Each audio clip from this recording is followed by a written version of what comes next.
I am here with head coach John Micheletto, and we are previewing this weekend's matchups against New Hampshire. Coach, how do you carry a successful weekend against Maine into this weekend versus New Hampshire?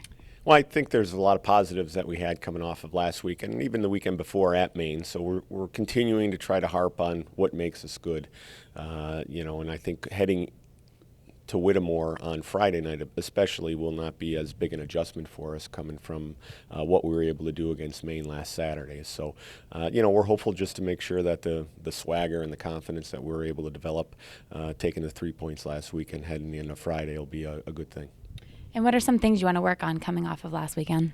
Well, our penalty kill improved an awful lot last weekend over where it was the weekend before. The biggest thing against New Hampshire is that they like to spread the ice offensively and in transition, and so we need to make sure that we're defending away very well, away from the puck, finding the second wave in transition, and making sure that we have trailers on the rush. If we do that, I like our chances this weekend.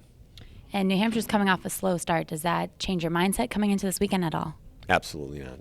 It's they played one of the toughest schedules in the country right now, and we know that they've got a talented bunch and they're well coached.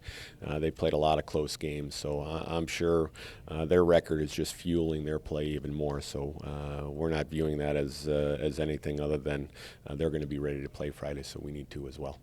And what's their style of play that we have to look out for? Well, they like to play in transition an awful lot, so we need to make sure that we manage the puck well and don't turn it over in bad areas because they will run and commit defensemen to the rush. Historically, they've been very successful at playing that game. So they'll be patient defensively. They won't pressure as much as we do in defensive situations, but again, they'll look to pounce in transition. And only having to play each divisional team twice, does that make this weekend more important to you? Yeah, especially it's, game 3 or 4 of this block that we have that when we're done will be over half of our league games will be in the books already. So, every one of these is important. We need to make sure that we're taking points whenever it's possible. So they're really critical. The last weekend we were very excited about making sure we win the season series because that will be part of the tiebreaker then come the end of the year. So we do have that against Maine. We want to try to make sure that we have as many of those tiebreakers in our back pocket as possible. All right, thanks, Coach. Good luck. Thank you.